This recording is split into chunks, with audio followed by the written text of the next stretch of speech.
तरारी जो है उसका एक इतिहास है और वो भाकपा माले के संघर्ष और शहादत की ज़मीन। वहाँ पे माले ने जुझारू संघर्ष भी किया है और हमारे लोग शहीद भी हुए।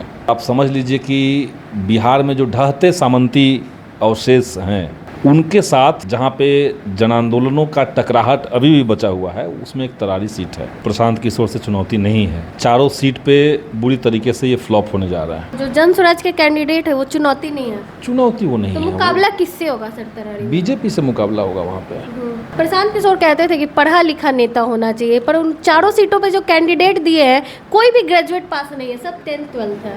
प्रशांत किशोर अभी जितना बात कहें धीरे धीरे आप देखिए कितना बात में उनका कितना दम है। ये भी प्रशांत किशोर ने कहा कि हम आंदोलन के विरोधी हैं। उनकी पार्टी आंदोलन कभी नहीं करेगी, कोई मुद्दा उठाएगी नहीं, तो करेंगे क्या आप? समहाउ बिहार के अंदर बीजेपी के लिए बी टीम की तरह काम कर रहे हैं। समाज के बुनावट को अगर आप नहीं पकड़ पा रहे हैं और आपको लगता है कि आंकड़ों से सब मैनेज हो जाएगा, तो ये सब कहने की बातें हैं। बिहार में 13 नवंबर को जो है 4 सीटों पे उपचुनाव होना है। ऐसे में जो है एक सीट जो है माले को मिली है, राजू यादव तरारी से चुनाव लड़ रहे हैं।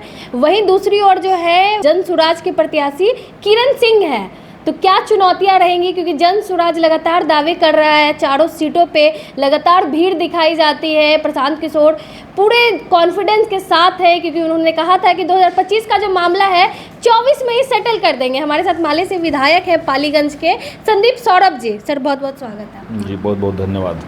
कितनी चुनौती होगी सर? एक तरफ प्रशांत किशोर की पार्टी से है और एक तरफ आपकी पार्टी के राजू यादव है। देखिए चुनौती वहाँ पे निश्चित तौर से प्रशांत किशोर से चुनौती नहीं है। चारों सीट पे बुरी तरीके से ये फ्लॉप होने जा रहा है।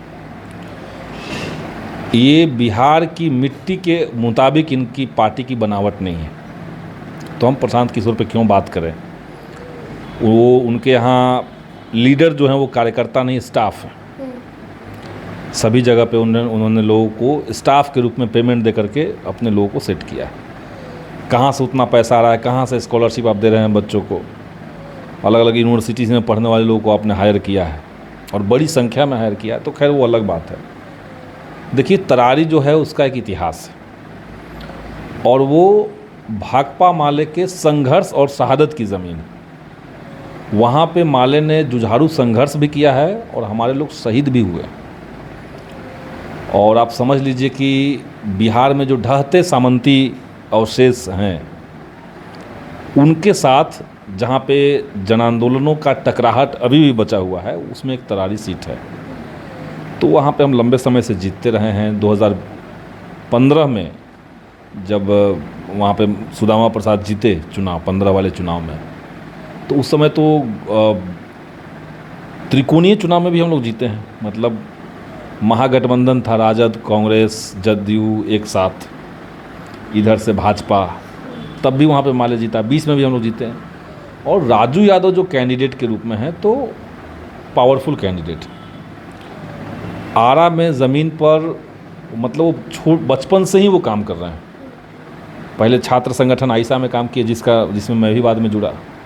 उसके बाद वो इनकलाबी नौजवान सभा, एक यूथ फ्रंट है वो पार्टी का, वहाँ पे काम किए।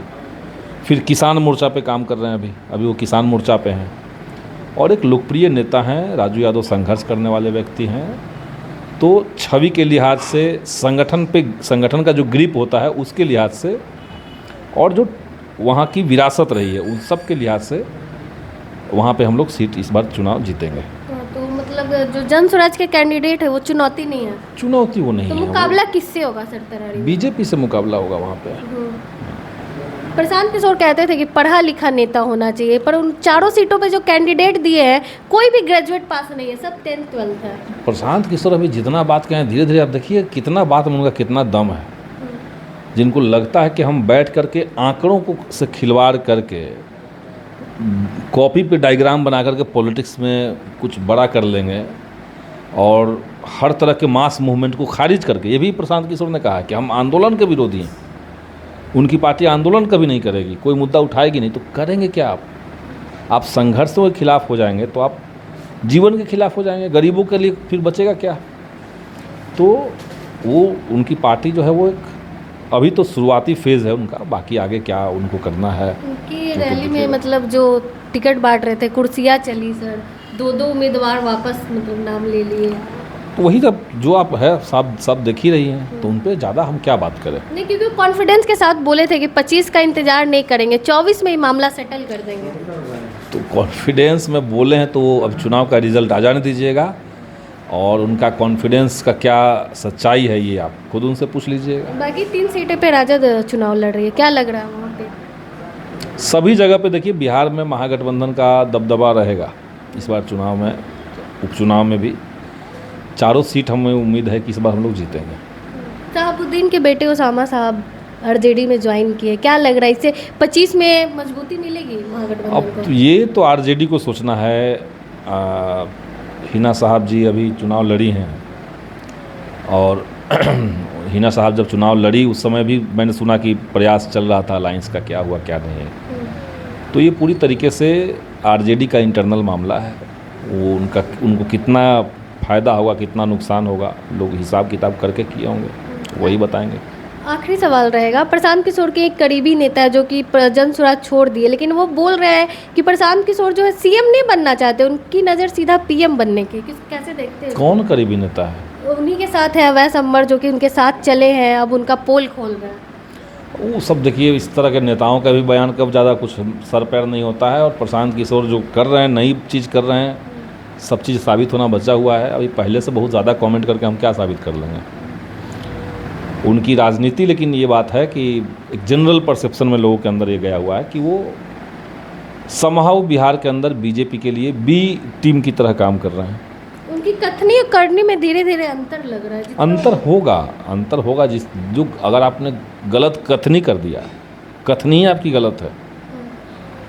आप राजनीति के, समाज के डायलेक्टिक्स को नहीं समझ रहे हैं, समाज के बुनावट को अगर आप नहीं पकड़ पा रहे हैं, और आपको लगता है कि आंकड़ों से सब मैनेज हो जाएगा, कहीं से ले आएंगे मुंबई, टीस मुंबई से पढ़ा हुआ एक बच्चा को ले आएंगे, उसको कोई ज़िला का इंचार्ज दे देंगे और वो वहाँ से सब मैनेज कर देगा आपके लिए, तो ये सब कहने की बातें हैं।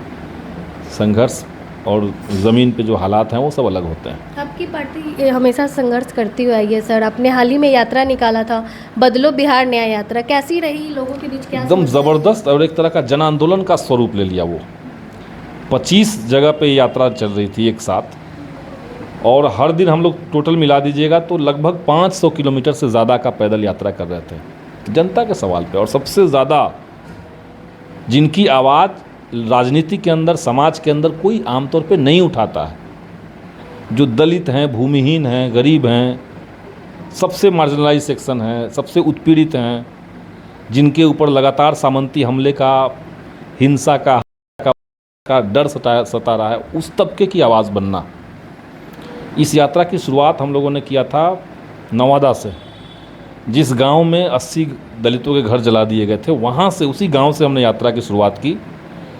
हम लोग गया में गए, गया में ऐसे कई घटनाएं हुई थी। बीच में आपने सुना होगा कि मांझी समाज का एक नौजवान जी अपने ही ज़मीन को बचाने के लिए उसको दबंगों ने उसका हाथ काट दिया। कोई मुसलमान है, उसको जय श्री राम कहवाने के लिए मॉब ने, भीड़ ने उनको पीट करके उनकी हत्या कर दी। तो इनके साथ भी न्याय हो, जो उत्पीड़ित तबका है, जिनके साथ गलत हुआ उसको न्याय मिले, गरीबों को न्याय मिले।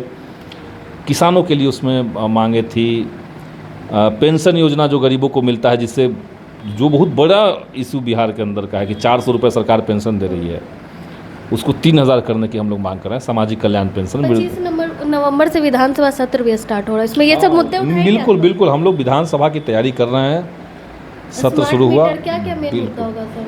देखिए, स्मार्ट मीटर तो मुद्दा होगा विधानसभा का भी और विधानसभा चुनाव का भी। और अभी हम कल झारखंड गए थे और हमने झारखंड में सुना कि वहाँ की जो सरकार है उसने मीटर को स्मार्ट बनाया, लेकिन ये प्रीपेड वाला झंझट उसमें नहीं है। और सरकार ने बड़े पैमाने पर, अच्छा, एक साथ सब गरीबों का बिजली माफ़ किया। तो सरकार को ऐसे चलना चाहिए, ये नहीं कि अब जो कास्ट सर्वे की रिपोर्ट में ला रहे हैं कि बिहार गरीब भी है और फिर उसी गरीब का खून और ज़्यादा चूस लेना, उसको और ज़्यादा गरीब बना देना, उसके लिए स्मार्ट मीटर थोप दिए। तो ये नीतीश जी असल में उनके कंट्रोल में कुछ है नहीं। उनको कितना अभी तक समझ में आ रहा है स्मार्ट मीटर या इसका नुकसान। सारे फैसले जो इस सरकार में है, भाजपा जदयू की सरकार में, सारे प्रशासनिक और नीतिगत फैसले जो हैं वो अधिकारी ले रहे हैं। अधिकारियों को कहाँ से कमीशन आना है, कहाँ किनकी सेटिंग करवा देनी है उनको, उस हिसाब से नीतियाँ बन रही है। अब स्मार्ट मीटर बनाने वाले कोई एजेंसी आ जाएगी, कहेगी हम आपको इतना पैसा देंगे, हमको बिहार में सारी जगह पे हमारा मीटर लगवा दीजिए, सरकार तैयार हो गई। और ये जितने फैसले थे स्मार्ट मीटर से लेकर के बिजली विभाग के जितने फैसले, वो व्यक्ति आज खुद ही कटघरे में खड़ा है, संजीव हंस के ऊपर केस चल रहा है, और संजीव हंस के ही समय ये फैसला लिया गया था स्मार्ट मीटर लगाएंगे। तो बिहार में ये जो व्यवस्था है नीतीश कुमार सरकार की, ये पूरी तरीके से खोखली और जन विरोधी हो चुकी है। जनता का दुख दर्द कुछ और है और इनका टोन कहीं और पे है, तो कोई तालमेल नहीं है। माले ने इस यात्रा के माध्यम से जनता के जो दुख दर्द हैं उसको सड़क पर उतारा, और इस प्रतिबद्धता के साथ कि इसको सदन में भी उठाएंगे और आने वाले समय में इसको और मजबूती से सरकार को झुकाने के लिए इन मुद्दों को हम आगे हाईलाइट करेंगे। चलिए, बहुत बहुत धन्यवाद सर। हमारे साथ माले से विधायक है पालीगंज के संदीप सौरभ जी। आपने पूरी बातचीत सुनी, आपको हमारी बातचीत कैसी लगी अपनी राय कमेंट बॉक्स में ज़रूर दें। धन्यवाद।